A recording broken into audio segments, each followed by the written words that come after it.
Fala galera, tudo bem com vocês? Eu sou o professor Juliano, sou professor de História.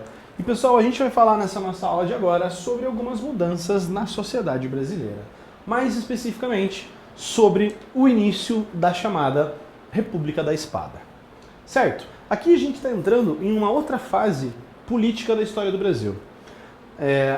Isso é muito comum aparecer em linhas do tempo, né? Você tem lá o período colonial, aí o período imperial, e aí chegamos ao chamado período republicano. Mas não se iluda com a questão de achar que tivemos muitas alterações, tivemos mudanças muito significativas. Nós temos mudanças, por isso o nome mudanças na sociedade brasileira, na sociedade sim, mas na política, por exemplo, a mudança de uma monarquia, né, com o Dom Pedro II no poder, para um governo republicano, não vai ser tão diferente assim. Principalmente para o povo de uma forma geral. O que eu estou querendo dizer com isso? A proclamação da República foi feita de que forma, galera? Vamos só relembrar um ponto importante aqui. Então, a gente está no início da República, mas a gente precisa lembrar alguns pontos importantes sobre a proclamação. Proclamação da Rep. O que a gente precisa lembrar? Quem é que foram os responsáveis por essa proclamação da República no Brasil? Nós temos algumas causas importantes aqui, né? Principalmente as chamadas questões. Primeiro, né? Vamos colocar assim, ó, questão militar. Temos também a chamada questão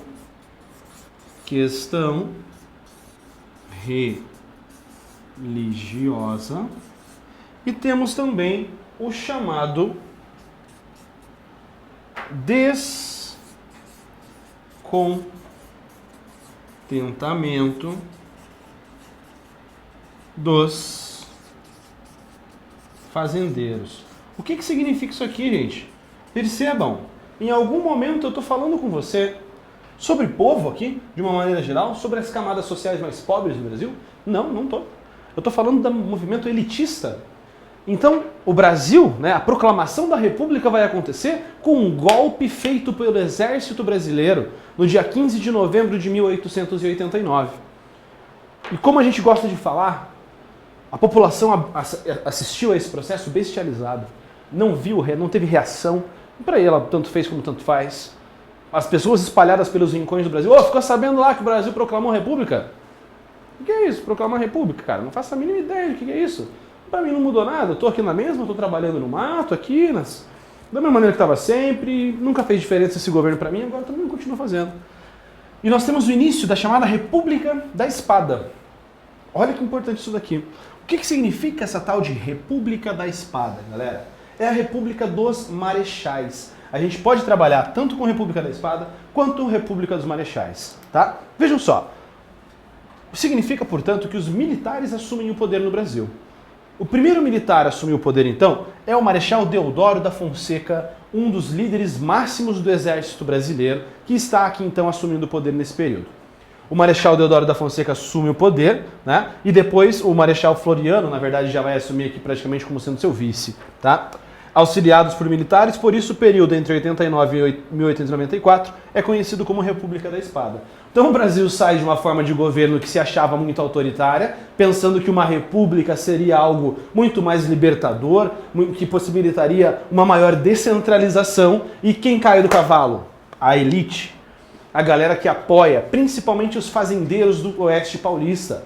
A galera que queria mais autonomia, vê assumindo o poder os marechais, né, com um poder muito autoritário a partir do golpe de 15 de novembro de 1889. Esse governo, galera, do Marechal Deodoro, ele é um governo provisório no seu início. O que eu estou querendo dizer com um governo provisório? O seguinte, as primeiras coisas, olha só, após a proclamação da República, os novos dirigentes políticos entendiam que o Brasil não podia mais ser regido pela Constituição de 1824. Pois ela havia sido elaborada por Dom Pedro I para fundar uma monarquia imperial. Lembra? A Constituição de 24 é uma Constituição que tem o chamado poder moderador. Para redigir uma nova Constituição, compreendeu-se a necessidade de convocar uma Assembleia Constituinte. É só um nome difícil para chamar de uma galera que tinha que fazer uma nova Constituição. Ok? Enquanto isso não acontecia, o governo provisório estabeleceu algumas medidas imediatas. Porque, vejam, tinha a Constituição de 24, só que agora temos uma nova forma de governo, que é um governo republicano. Não faz sentido existir uma Constituição imperial. O que vai acontecer? Estabelece-se algumas medidas importantes até que a próxima Constituição seja elaborada. Até que a primeira Constituição republicana do Brasil, seja colocada em prática. Que medidas são essas? Leia comigo aqui. Transformação das províncias em estados, que poderiam elaborar suas próprias leis desde que respeitassem a Constituição. Então, uma mudança meio pequena, de certa forma. Eram províncias, por exemplo, era a província do estado de São Paulo. Da província de São Paulo transforma-se em estado de São Paulo. Só para você ter uma ideia, né? Concessão de nacionalidade brasileira aos estrangeiros que quisessem se tornar cidadãos desde que morassem no Brasil, possuíssem bens no Brasil ou algum parentesco direto com cidadãos brasileiros. Esse é um contexto bem interessante, que é o contexto que a gente vai ter de imigrantes europeus chegando no Brasil, portanto, que vão poder ter aqui conquistada a sua cidadania. Beleza? Vamos lá. Reforma do sistema bancário e do Código Criminal. Separação oficial, olha ponto importante, entre Igreja Católica e o Estado. Ou seja, aqui o Estado brasileiro torna-se laico. Ou seja, a Igreja Católica não é mais a religião oficial do Estado. Você tem a permissão de culto de qualquer religião no Brasil a partir disso. Com a criação, olha que ponto interessante, do casamento civil e dos registros de nascimento e óbito por parte do Estado. Antes, quem é que fazia os casamentos? A Igreja. Antes, quem é que registrava os nascimentos? A Igreja Católica. Quem é que registrava os óbitos? A Igreja Católica. Agora é o próprio Estado que está criando um corpo burocrático para poder registrar essas informações aqui. Olha essa bandeirinha ali, gente, que legal.